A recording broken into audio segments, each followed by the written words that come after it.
Welcome to Tamil GK Academy, Current Affairs and TNPSC Notes.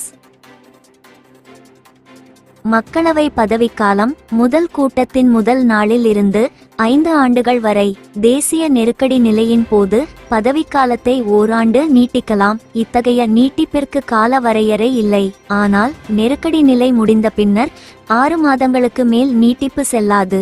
5வது மக்களவையானது தேசிய நெருக்கடி நிலை காரணமாக 2 முறை பதவி நீட்டிப்பு செய்யப்பட்டு 1971 முதல் 1977 வரை செயல்பட்டது.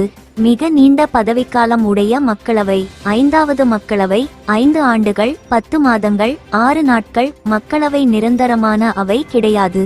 பதவிக்காலத்திற்கு முன்னரே கலைக்க முடியும். மக்களவையை எந்நேரத்திலும் கலைக்க அதிகாரமுடையவர் குடியரசுத் தலைவர். மக்களவையை கலைக்க பரிந்துரை செய்பவர் பிரதமர்.